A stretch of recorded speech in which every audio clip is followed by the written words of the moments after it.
Welcome in, everybody. Another edition here of Dangle Bet Selly, presented by FTN Bets, Points Bet Canada, right here on Game Plus Network, as well as our FTN Network YouTube page. Chris Meaney and the Eric Young hanging out with you for the last time in, I don't know, a couple months. Although we are going to bring back Set, Bet, Spike, but it is going to be the last Dangle Bet Selly episode for quite some time. We have a lot to address. A lot has happened over the past couple of weeks. We sat down last week after round one of the NHL draft. We've seen a lot of NHL free agents move around. So we want to talk about some of the winners and the losers from a fantasy hockey standpoint, from a betting angle, also from a team standpoint. We got a new look at the Stanley Cup odds as well. And we're going to take a look at the way too early fantasy hockey rankings. I'm going to throw some rankings at EY. I put together some last night. I'm not going to lie. I didn't sit down and crunch all the numbers and spend like 4 hours on these rankings. It's July 6th. But we do have the top 15. I got top 15 defensemen, which I think some may surprise you and some people out there. Also top 12 goalies. I think I went 12 deep in goalies and top 15 overall skaters as well. So we'll kind of tie in, how things have changed, from this time last year and what to expect. But yeah, happy Thirsty Thursday, EY. Welcome in, dude. Yeah, bittersweet as this being the final episode of the year. Had a hell of a run, I think. Cool community, and it feels like it grows and swells kind of each show. And it's again, we thank everybody that's watching, subscribing, and whatever.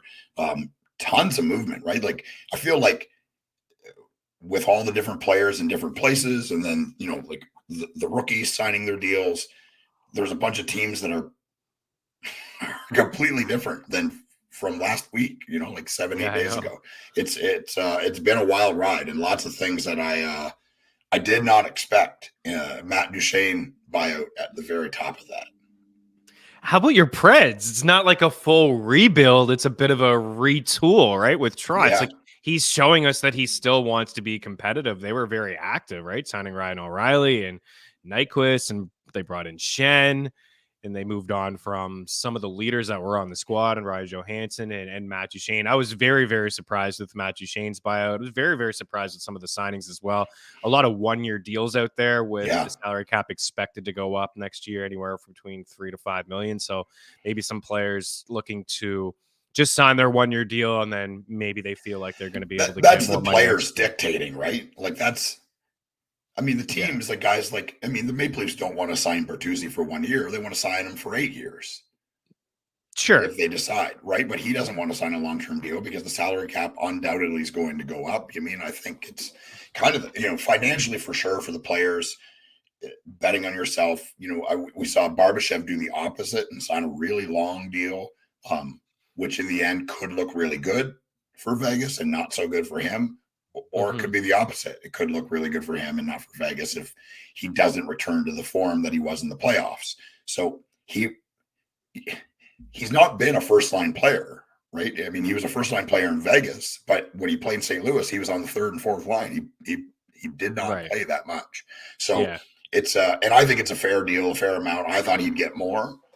I think if he would have texted the open market, he probably could have got more, but sometimes, being where you want to be is worth money in its own right. Duchene and Johansson, look at, I'm wearing the Preds jersey because in Trotz we trust. How many years for the last 2 or 3 years, fans that are concerned about the salary cap and want to complain about the team. It's like, well, David Poile, the Preds just can't get off of these anchor contracts of Ryan Johansson and Matt Duchene. Matt Duchene scored over 40 goals last season. I know. The buyout didn't make a ton of sense to me, if I'm being honest. I think Matt Duchene is still a very good player. Me too. I think other than Forsberg, he's by far their best forward. And, bringing in O'Reilly, I don't think Ryan O'Reilly's scored 40 goals ever.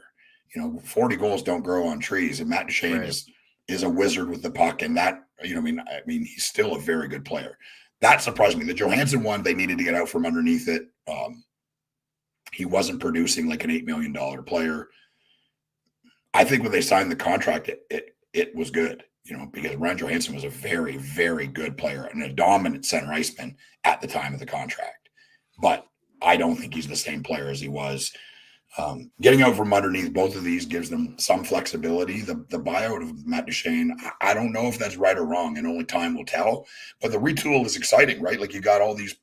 They almost made the playoffs. People want to make fun of them, and they're playing with the AHL. It was basically the Admirals, but they almost made the playoffs. You have Saros, who is one of the five best goalies in the NHL. You got Yossi, who's a top 5, if not top 3 defenseman in the league. And you had a bunch of young players definitely play better than anyone thought, me included, thought they were going to be. You sprinkle in O'Reilly, I don't know if it's completely over, or if things will change past this, but it could be a very competitive team. It was a very competitive team at the end of the year, and they added some pretty good pieces. So it's an exciting time to be an NHL fan, even though the season's over. There's tons of stuff going on. There is, and I think there's going to be more moves, like more trades. There's going to be a few more things to fall. I mean, we still have some decent players out there, like Vladimir Tarasenko and Patrick Kane and Matthew Dumba. There's still a couple, interesting players out there that could help certain teams. So we'll see what happens. Alex DeBrincat could get traded at any moment here from the Ottawa Senators. So there's still a few names out there for sure. We'll get into the free agent signings. It's interesting with the Leafs, like you kind of just glossed over Bertuzzi. We're going to get to them, of course, but they're in an interesting situation as well, right? They got to look to the future with William Nylander and Austin Matthews and what their contracts are going to look like as well. So want to say what up to the crew here. John Marchese in the house and Hammerhead Union. Great show. We do appreciate you. The part of the reason why this is a great show is you guys, right? You guys in here throughout the entire season with us, tailing picks, giving your own picks, just, hanging out, a friendly little NHL conversation twice a week. So we are going to miss you guys, but we will return before the season starts with some NHL previews, and before you know it, it'll be here. But Eric and I will have a little bit of a Dangle Bet Selly version with Set Bet Spike, where we'll have some NFL team previews. So if you're a football fan, look for that coming your way on Game Plus Network and FTN Network here as well. You can listen on iTunes and Spotify, all those good things. Die Hard MMA podcast. We actually just had a conversation about you, Clint, before you hopped on about UFC 290. You're going to have to get you on Mean Streets to give your UFC takes. We'll talk about the Coyotes here as well. A couple interesting signings from them, like some one-year deals, Zucker, and they got Kerfoot. They're going to be competitive, right? They traded for Dursey, things like that. So in case you missed it, there's a lot to get to. Let's talk about the forwards here. For me, these aren't ranked in order, but I did put Duchene and Wheeler up at the top because I feel like they are the best players on this board. I feel like Matt Duchene is the best player on this board. You just talked about him as a 40-goal scorer, point per game guy, and our Dallas Stars got Matt Duchene. I think that's a big win for Dallas. They were able to bring back Dadonov. So you figure that first line is intact. I know Pavelski's going to be a little bit older, but that first line is intact with Hintz and Robertson. That second line played so good last year with the strong rookie campaign from Wyatt Johnson and the bounce back from Jamie Benn. Now you got a third line potentially with Matt Duchene and Tyler Seguin, and Duchene is an upgrade over Max Domi. So Duchene signs the one-year deal worth $3 million. Blake Wheeler, who had a bounce back season last year with the Jets, got bought out and signed for $800,000 with the New York Rangers. Ryan Reeves signed a larger contract than that. Tyler Bertuzzi, 1 year, as you mentioned, 5.5. Max Domi, following the suit of his old man Ty. That would be pretty fun for him and his old man and a lot of Leaf fans. 1 year, $3 million deal. You mentioned Ryan O'Reilly, 4 years, $4.5 million. Gustav Nyquist in there at 2.3185. JT Compher leaves Colorado, signs a 5-year deal with Detroit at $5.1 million per. Michael Bunting goes to Carolina, a little bit more offensive firepower for the Canes. 3 years, $4.5 million. Alex Killorn, let's be honest, this is the worst contract on the board. Anaheim needs to get to the floor.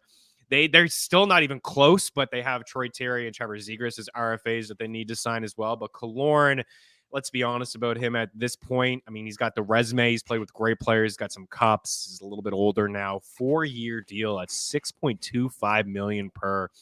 Ludicrous. But the Ducks need to get some veteran pieces in there. They're not going anywhere. It's not going to hurt them.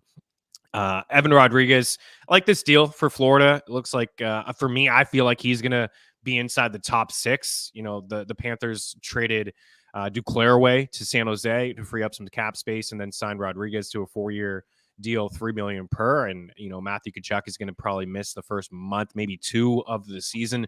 So we could see Evan Rodriguez with a big role in Florida off the get-go. Max Pacioretty, a 1-year, $2 million deal here. There's some bonuses. I don't think he's going to be ready to go until like December-ish, recovering again from an Achilles injury. But when he's healthy, he can snipe. And we saw a little bit of that last year. So he does add some offensive firepower to the Capitals. Jason Zucker, to your Coyotes there, diehard MMA podcast. I mentioned they also got Kerfoot in there. Connor Brown, which we can get to in a little bit, Jonathan Drouin, and JVR. What do you make of this list when you see it? Do you want to just get into the Leafs right now? What do you make of some of their changes? Of course, it got Klingberg as well, but what do you make of adding Bertuzzi, adding Domi, parting with Bunting, and moving on from Kerfoot as well as Ryan Reeves on the squad? I mean, Bertuzzi is a massive upgrade from Michael Bunting. The fact that Michael Bunting is making more money than Matt Duchene is pretty baffling to me. I mean, I know career-wise, Matt Duchene is going to earn Michael Bunting, but Michael Bunting he scored 20 goals one time, and to pay him, I like him as a player. There's not a doubt in my mind. I mean, and yes, he was like in the talk for Rookie of the Year, but I think he's like 26 or he's not a rookie. He was almost like a journeyman in the AHL. Yeah, he's not a young player. So I mean, the term is not crazy, but they don't need another guy that skates and forechecks and pressures people. They've got 40 of those guys. What have we said over and over for Carolina? They need people that can score goals. What they certainly didn't need is Dmitry Orlov. If there's any team in the NHL, rich get richer though. They don't. But I mean, like, they've got 3 or 4 number 1 defensemen. Those guys can't all play 25 minutes, right?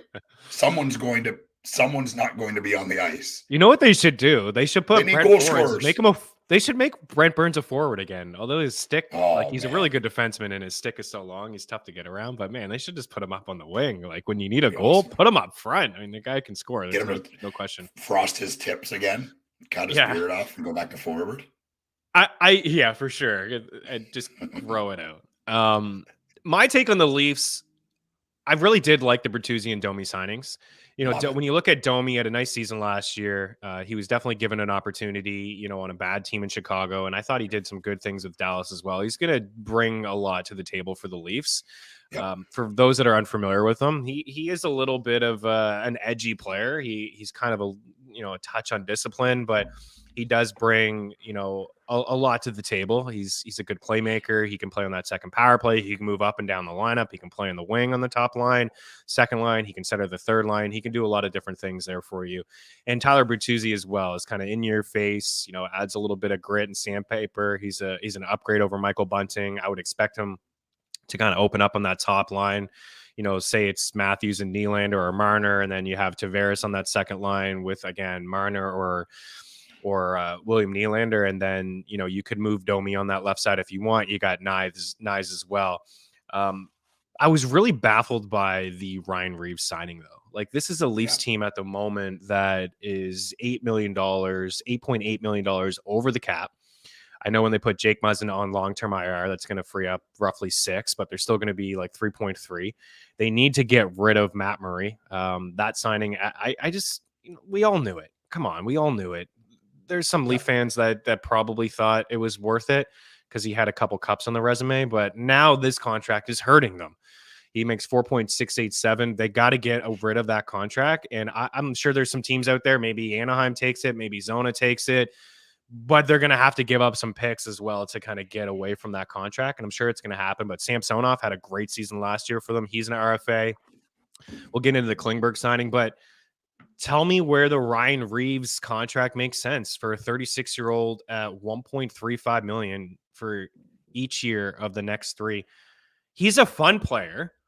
He's going to be a fun player to watch in the regular season. He's going to bring some energy. Toughest guy in the NHL. He's going to beat up a bunch of dudes in the regular season. But when we get to the playoffs, and that's what we're talking about here with Toronto, right? They've been a great regular season team for years.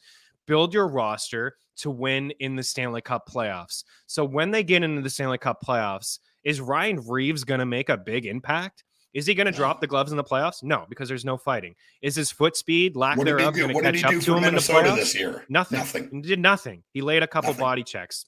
Big deal. He got after the defenseman. Like I get it. But in the playoffs, there's no fighting. No, he's not going to drop his gloves. The foot speed is going to be an issue. He's going to play 8 minutes a night. He may even be a healthy scratch come game 6 or game 7 when it matters most. I just didn't get the signing at all. Yeah. I saw some people on the TSN broadcast talk about how he's going to bring, the toughness to the team and it's going to make everybody else play tougher. And I laughed at Mike Johnson, said, whoa, what do you mean? Like, just because Ryan Reeves in the dressing room, now Marner is going to lay more body checks or Matthews is going to fight more. No. That's not going to change how those guys, that's who they are. So I just didn't get the Ryan Reeves signing, but I think Tree Living kind of made me feel a little bit better about the Leafs outlook the next couple of days, locking down Bertuzzi and locking down Domi, getting a puck moving defenseman in Klingberg, who isn't the toughest guy, but I just didn't get the Reeves signing, man. I just don't. Explain it to me. This guy's going to be bought out in 2 years. But it's too much, right? 1.35. Why 1.35? I get he's a player that every teammate and every team he goes to, everyone loves him. I love Ryan Reeves. I think he could be on TV tomorrow. I think he could, he could do whatever he wants when he's done with hockey. He's got an awesome personality. Everybody loves him. Undoubtedly, to me, he's the undisputed heavyweight champion in the NHL. There's lots of guys that are tough too, but nobody's tougher than Ryan Reeves. Nobody. He's a massive guy, and he does skate well for a guy his size, which is why he's still in the NHL. But exactly to your point, what does this do for them in the playoffs? It does nothing, and it wouldn't surprise me if he doesn't even play.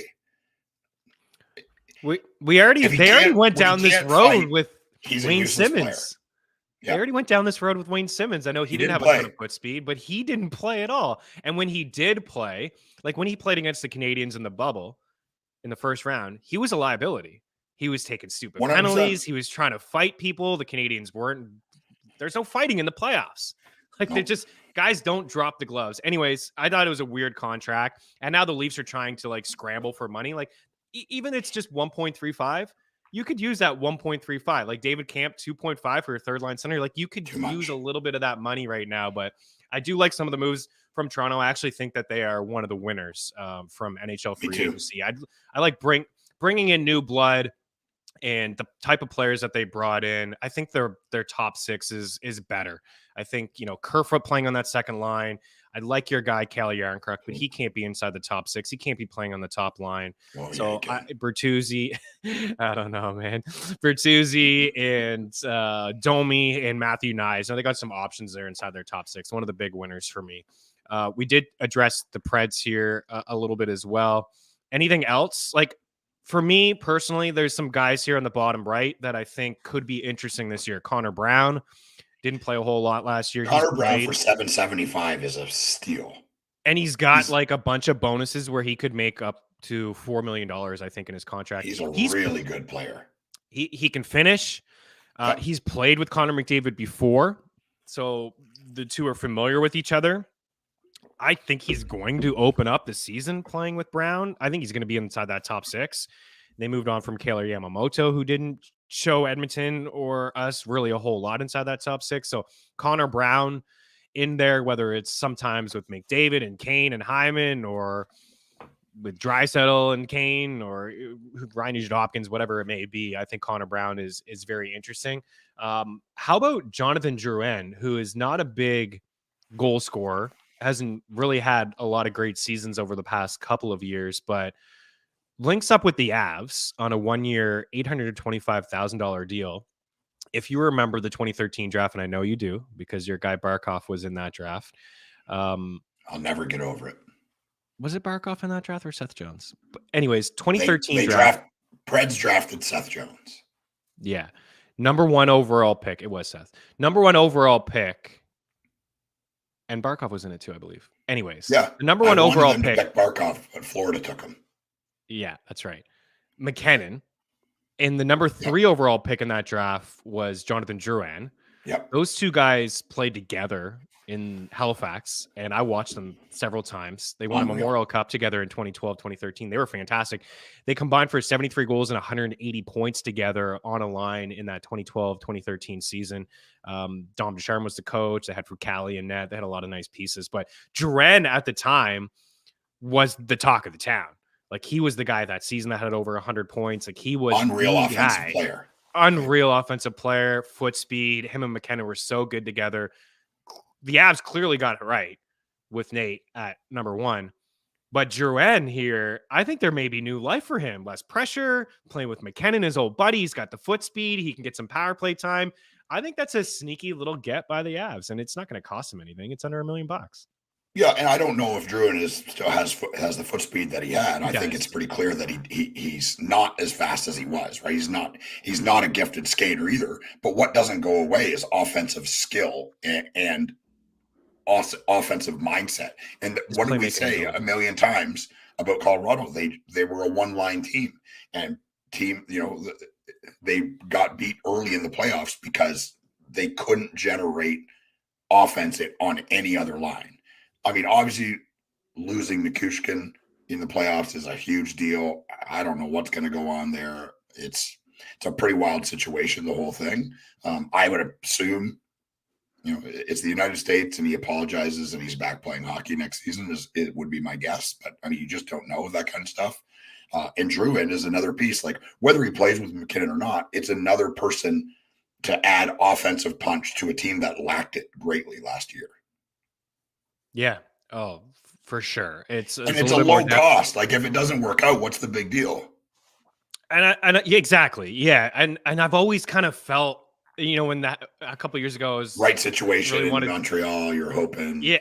I was actually past couple of years like hoping that the Habs would just move on from him, and maybe just a change of scenery would do him good.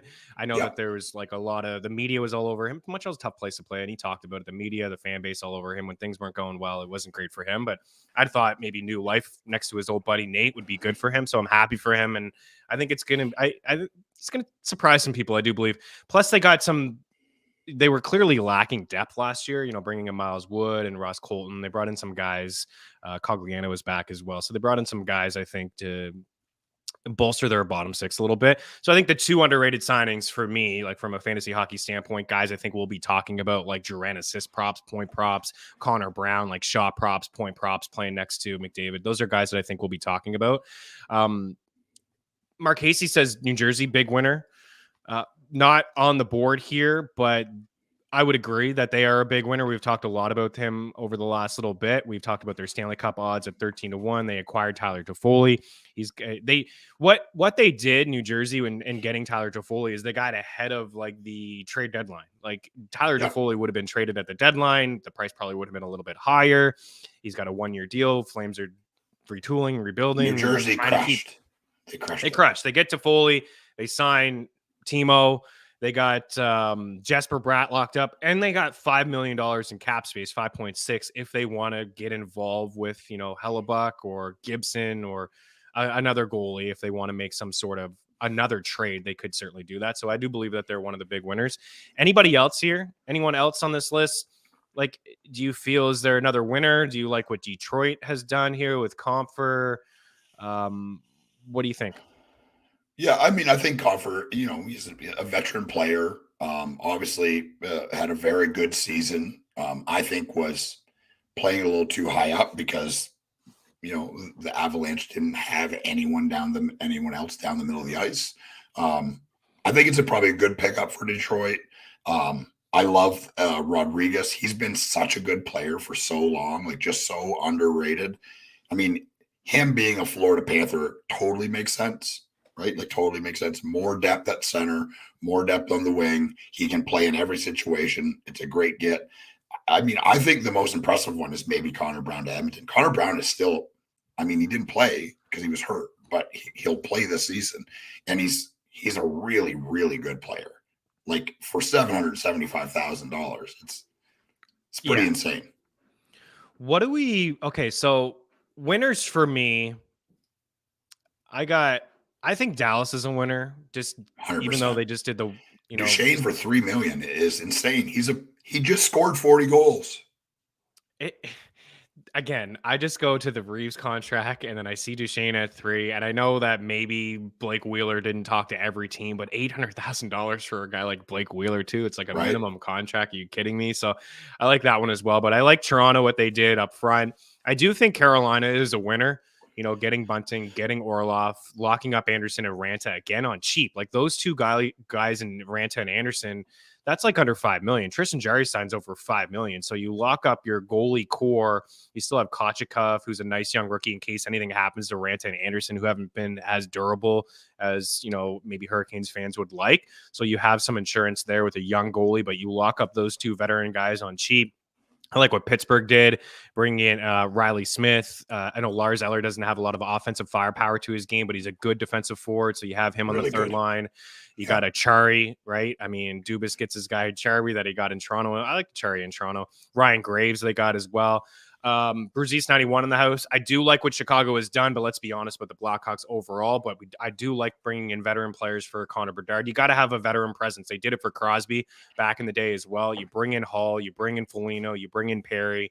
You got some veterans there. You can't just be all kids in Chicago. And then I think, there's a couple losers for me. I think the Jets are one of the teams because I think they did okay in the Pierre-Luc Dubois trade, but losing Wheeler, what's next? Is Hellebuck gone? Is Scheifele gone? The Jets just seem to be the Jets and the Flames seem to just be going in the wrong direction at the moment. Minnesota, very quiet, losing Klingberg, maybe losing Dumba. They were 11th in the NHL in goals in the Western Conference. In the Western Conference last year, they finished 11th in the NHL. They did nothing. They didn't do a thing. They didn't bring anybody in. They haven't made a trade. So I just think they need more offense. It's been like really a one-line team. You really saw it when Kaprizov went down. Where did the goals come from? Boldy was great, but nobody else could really step up. And how about the Bruins? Are we going down this road again with the Boston Bruins? Because last year we wondered if they were going to take a step back. McAvoy and Marchand missed some time. They came back earlier than expected. They had the best season of all time. 65 wins, under 35 points, bounced the first round. We all know that. It's hard to count them out. But if there's no Bergeron and there's no Krejci, they're going to open up the season with Charlie Coyle and Pavel Zacha as their number 1 and number 2 centers. They lost Bertuzzi. They lost Hall. They lost Orlov. They lost Clifton. They've signed JVR, Lucic, Shattenkirk, and Geekie. Those are fine veteran players. Sure. No difference makers. No difference makers.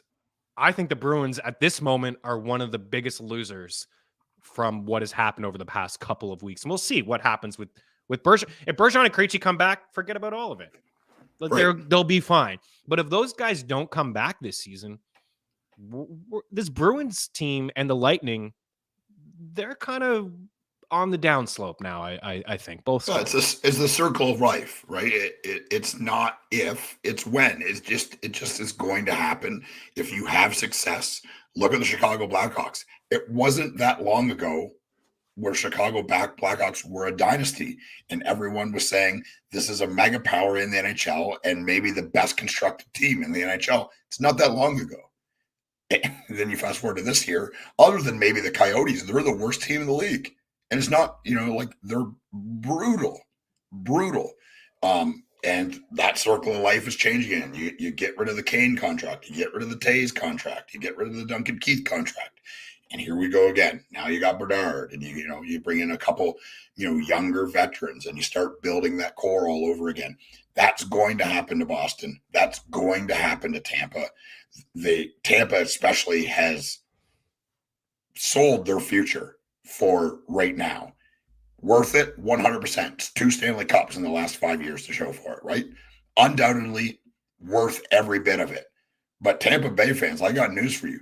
Get ready for some intense, deep down pain. It's coming, and it's coming fast. They have nothing in the pipeline. They don't. They really don't. I think that they'll still be competitive. I really do believe this year for sure. And I think Boston will be competitive. They get maybe the best goalie tandem in the NHL. They still have tons of good players on defense. They still got Marchand. They still got Pasternak, who's one of the best goal scorers in the league. Charlie Coyle is a good player. He's a very good player. Is he a top line center? We've never seen him try. We've never seen him given that opportunity. Him playing with Pasternak and Marchand, man, I might get a couple points. I mean, like, Charlie Coyle's a good player. Pavel Zakharov's a good player. They are not Krejci. They are not Bergeron. Bergeron is maybe the best all-around player to play in the NHL in the last decade. And that's not even a stretch. He may be the best all-around player in the NHL. Other than maybe Crosby, he's right there. Yeah, for sure. It'll be interesting to see what this team looks like. Crosby and Bergeron, man, they've had some really nice moments together, right? Team Canada moments and things like that. So it'll be interesting to see what this team does look like. The Boston Bruins, maybe they can make some sort of trade. I gotta think that they were hoping to get one of Bertuzzi or Orlov. When they moved on from Taylor Hall and they freed up all this, the cap space in that trade, I thought they were Bertuzzi was one of those guys. Undoubtedly a Bruin. That's what I thought. Yeah, for sure. So I do think that they are one of the losers, but they will hang around. They will hang around for sure. Coyotes going to battle every night. Yeah, they are. Coyotes battled, in the second half of the season every night. And, they bring in some actual players that can play, not just, Marian Hossa's contract or Pavel Datsuk's contract or Chris Pronger's contract. Actually bringing in capable skaters. So I agree. Bertuzzi was a must. I thought Boston needed to get him. I don't like the look of their squad at the moment. Pasternak is arguably the best sniper in the game. Charlie Coyle, I think, has been one of the better third-line centers in the NHL over the past couple of years. I am excited about him. Like, I think he can fill he's been great for the Bruins. Center two. I don't think Zach is a solid center one. We'll see what they do with their lineups. But let's move over to defensemen. We saw some signings. We mentioned Orlov. So, again, the rich get richer here. The Hurricanes had 6% of their goals from the blue line, which led the NHL. And then they get Orlov here, a 2-year, $7.75 million deal. Shane Gossip here goes to the Red Wings for a year. John Klingberg to the Leafs for a year. Ryan Graves, 6 years, $4.5 million. Luke Schenn proved to me that he can play, man. He can still play, and he can play on a top pair. He did it with Morgan Rielly. Now, I think he's going to be on a pair with Roman Josi. I really do believe that. 3 years, 2.75. Radko Gudas, right? The Ducks just trying to get to the floor. 3 years, $4 million. This is an underrated signing. Susie to the Canucks. 3 years, 3.25. Really good defenseman. Oliver Ekman-Larsson, who went to Florida. Yes, a really good defenseman. And then Connor Clifton goes to Buffalo there. And then we switch over to some of the goalies. Not a ton of movement. Korpisalo signs with the Sens, 5 years, $4 million per. What are the Kings going to do in goal? My goodness, right? LA. This has been my issue with LA over the past couple of years. Peterson, they moved on from. Korpisalo, they couldn't sign an extension with. They lost quick. They moved on from him. Now Cam Talbot there, a 1 year, $1 million deal, has not been able to stay healthy really over the last few years. He had one really great season with the Wild. Jonathan Quick, apparently he's a Ranger guy. Like MSG is a bucket list for him, so he's going to back up Igor Shesterkin. James Reimer was brought in Detroit. They also brought in Alex Lyon, so there's going to be some competition there with Husso and net. Mackenzie Blackwood to the Sharks, and then Tristan Jarry re-upped with the Pens on what I thought was a little bit, over $5 million. I thought it was a bit of a sketchy contract. And then mentioned the Hurricanes re-upped with Ranta and Frederick Anderson there. Anything here? Korpisalo to the Sens. Is he the answer? And what about the Kings, man? Like, they need a goalie. They got to do something in net. Yeah, the Kings situation, I mean, you go after Dubois, you get him. I think you probably gave up. Oh, man, I love Dubois as a player, but, man, that's quite the haul for Winnipeg. That's yeah.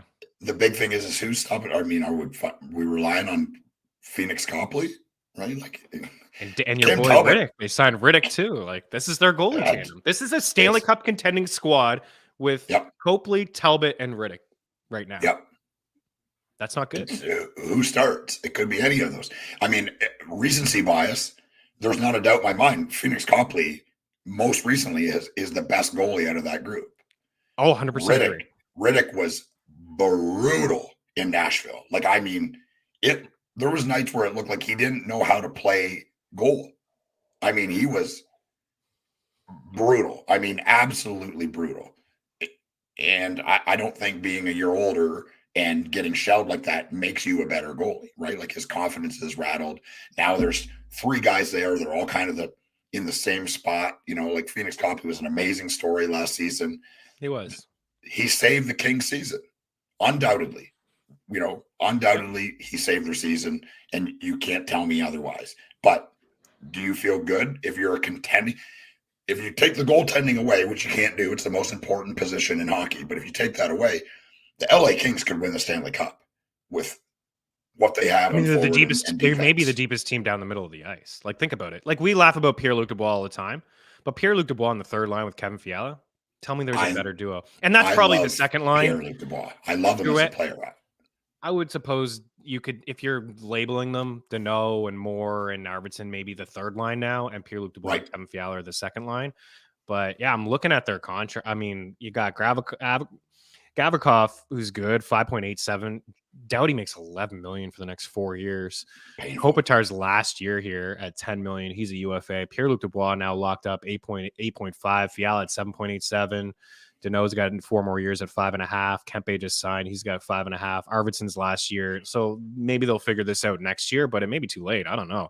I think I like Copley too, guys, but let's be honest. My goodness, like, this is not a game changer in net. This is a good defensive squad, so maybe they can just be fine.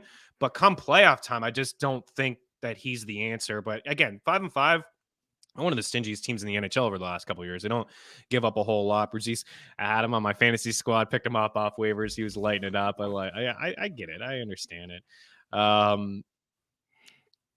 Great signings. Everyone seems to like the Korpisalo deal. I like it too. The Sens need some stability in net. I think they definitely need some help on the blue line. They can score goals, but they need some help on the blue line.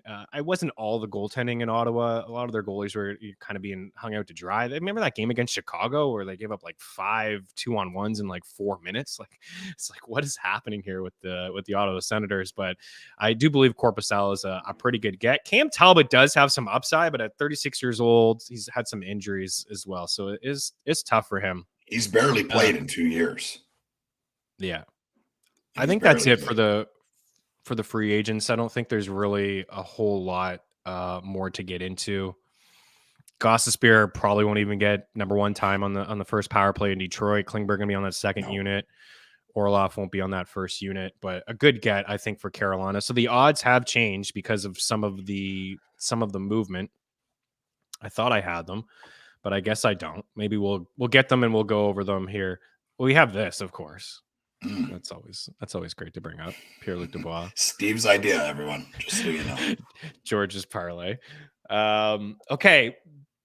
This way too early fantasy hockey rankings. We'll start with goalies, and I know you're going to say something about UC Saros, but this is where I'm at for my way too early fantasy hockey goalie rankings. Go ahead, pick them apart here. Ilya Sorokin, number 1, Jake Ottinger, 2, Igor Shesterkin, 3, Alexander Georgiev, 4. That's right. He did finish as a top 5 goalie last season. Andrei Vasilevsky was a little weird for me to put him at 5, but I did.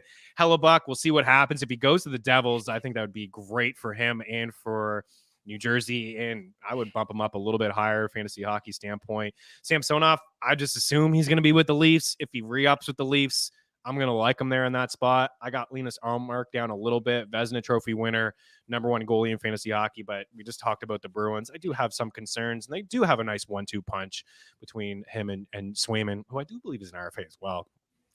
UC Saros at 9, Anderson at 10, Philip Gustafson there at 11, Stuart Skinner at 12. Talk to me about this list. What do you hate? Yeah, I don't hate any of it. I mean, the reality is like you said, this is the way too early rankings. We don't even know. I mean, the teams aren't finalized. I don't think you think either. Connor Hellebuck is in Winnipeg. I don't think John Gibson is in Anaheim. So depending on where they go, I would imagine if Hellebuck goes to a strong team that he could even move up. I mean, I don't know who you move out of that top 5 to move him up. But he could. Obviously, Saros at 9. I mean, he could have won the Vezina last season. I mean, he was the reason the Preds were even competitive. He's still a really good goalie. I think that Nashville got better, so he could move up. But I think putting him where you have him is at this point is probably right. The Stuart Skinner one is weird for me because, you forget how well he played in the regular season because of how poorly he played in the playoffs. So it's like this recency bias. So I think people are going to see that, 12th or he even moves up, and people wait on him. So I think probably later in your draft is Stuart Skinner is a guy you don't play fantasy, your regular season fantasy playoffs don't play during the playoffs. So it doesn't matter. He was a good player in the regular season. The Edmonton Oilers are a good team. They're going to win a bunch of games during the regular season. And Stuart Skinner undoubtedly is their starting goaltender and was very good last year. And I think he'll be better this year. So that's probably the best value on the list. I think Saros could be a really good value, but the unpredictability of like half of this lineup is going to be made by players making 900,000 or less. There's going to be a lot of young players who played really well last year, but new coach, new system. I don't think that what's his? Oh God, he's blanking on his name. The coach in Nashville, Burnett is. Oh, Burnett, yeah. I mean, he's not a defensive guy, right? It will probably be exciting to watch, but I mean, they're going to have to count on Saros even more because Burnett has never been a defensive-minded guy. Offense is what he pushes, pace of play, creativity, which is cool. But the reality is there's not a ton of players that play that way on Nashville. You got to rid of a guy that scored 40 goals a year ago in Duchesne, and the only guy that is a star player is Forsberg. So it's going to be interesting. And these are way too early, but I think my list would give or take a few guys moving around. This is what it probably looks like. I'm really interested to see in where Hellebuck ends up. Is it back in Winnipeg again? I don't think so. If it's with New Jersey, I think that's the icing on the cake. I think that's the cherry on top. I think that's the last piece. I know they're super young. They still are young and have a lot to learn, but I think that would kind of put them over with good goaltending, they could beat anybody. Am I missing Bob here? Bob should be in there somewhere. Fountain of Youth now. Yes, Bob. Listen, I think that Bobrovsky is fine outside the top 12, but let's be honest about what we've seen from Sergei Bobrovsky over the past couple of years. He had a great playoff run. If it wasn't for Lyon, they wouldn't even get into the playoffs. He was great in the Stanley Cup playoffs, but sometimes I feel like people overlook like a playoff run. Like Gabe Davis scored 4 touchdowns in the NFL in this final Bills game against the Chiefs, and then everybody drafted him as a wide receiver too, and he disappointed everybody. I like Bob, but for me, he's not going to be a top 12 goalie. I think he's going to be very inconsistent. Here's how the top 12. This is the top 12 from last year, a year ago. Just this past year. Allmark 1, Sorokin 2, Ottinger 3, Georgiev 4, Gustafsson 5. Fleury's a little bit older now. That's why I have Gustafsson there taking the net. Hellebuck at 6, Samsonov at 7, Swayman. So the 1-2 punch there. Even guys like Gustafsson and Swayman didn't get a ton of time, but they still were good enough. Their ratios to finish as a top 12 goalie. Shesterkin, Vasilevsky, Vanacek, and Schmid could cut into Vanacek's starts. So I have both of them just outside the top 12. We'll see what happens in your guy, UC Saros there at 12. We only have a couple minutes, so I wanted to show you the rest here. Let's go to overall forwards. This is what I have. No surprise up at the top. McDavid at 1, Draisaitl 2, McKinnon. I went with Nate at 3, Austin Matthews at 4, Pasternak at 5, Kucherov. Man, he still has it, right? I mean, over 100 points last year. Kirill Kaprizov missed some time, but was well over a point per game.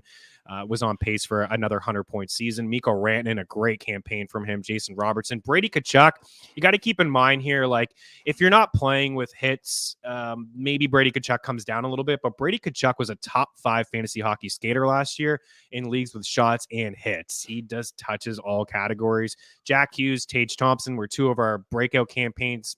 Man, we got Jack Hughes in the 5th round last year. We got Tage Thompson in the 8th round last year. These guys, in my opinion, are now 1st-round picks, if not 2nd-round picks. Kyle McCarr, Elias Pettersson had a cool 100-point season nobody's talking about, and Ovechkin still scored over 40 goals in the NHL, and he's still throwing his body around. Anybody I'm missing off the top of your head? Again, I'll throw it to you. What do you make of this list? Oh, I love this list. Brady Tkachuk, if you hear other people talk about him, his brother and his dad included, I mean, his brother undoubtedly now is a superstar in the NHL, right? I mean, Matthew Tkachuk is or might already be the face of the NHL. And Brady is considered to be a better player. He's bigger than Matthew. They say he's a better skater, has a better shot. And even Matthew has said, I get it, it's his brother, so it's some of it is lip service, but people that know these players and know them. I mean, Brady's younger and has not played. The Ottawa Senators have not been a good team since he's been there. I really liked them last year. I like the Ottawa Senators even more this year because of the experience. I think that DJ Smith coming back was the right move for them. Keep the same coach, same system with these young guys.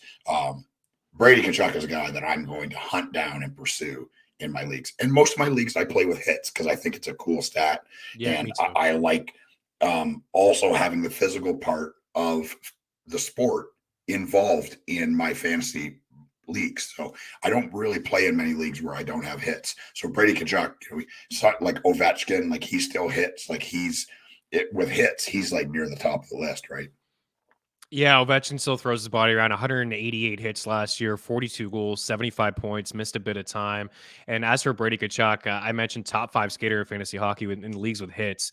I mean, he had 48 assists, 35 goals, 83 points, a point per game guy, but he also had 242 hits. So that's adding a lot. All of these players inside the top 15 here, apart from Ovechkin, none of them really hit. They're all under 100 hits. There's nobody here on this list that had over 100 hits. I don't believe. Brady hits, right? He had over 100 this year. Yeah.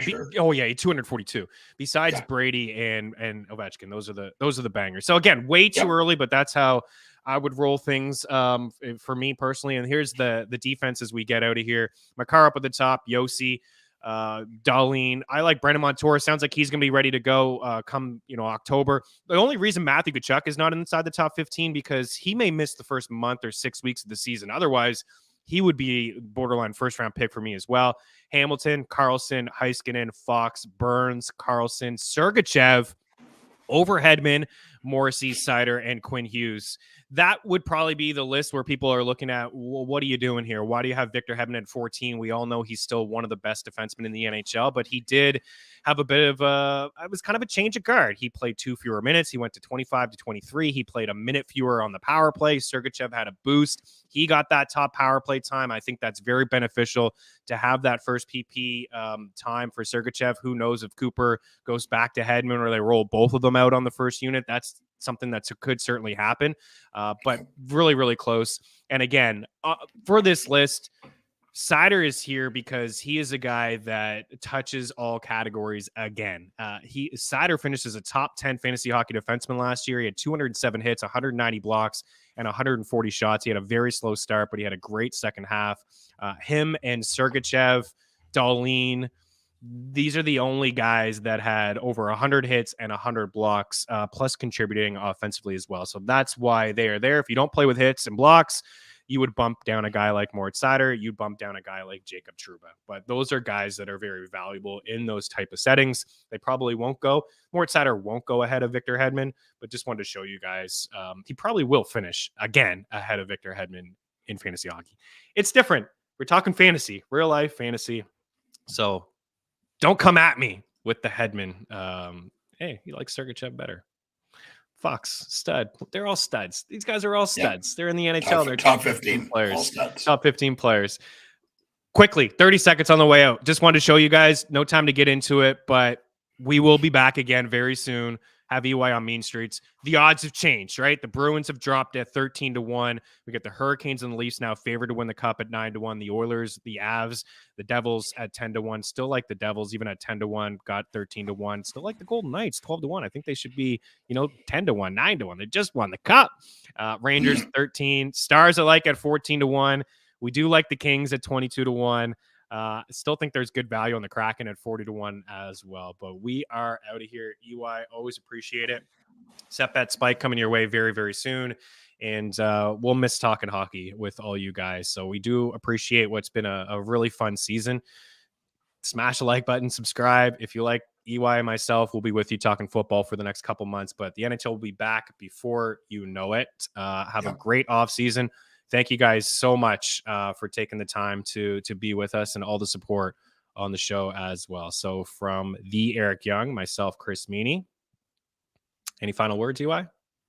No, again, thanks to the community. I said it on Twitter today. Like, I love this community. I look forward to doing the shows and reading the chat and people messaging me and asking me questions and having discussions about the NHL and the players and the bets and the lineups. And dude, it's lifeblood for me. I'm obsessed with hockey, and I like to talk to people that are also obsessed with hockey. Me too. It's been a great family. It's been a great year, and we will talk to you guys very, very soon. Enjoy your summer. Cheers.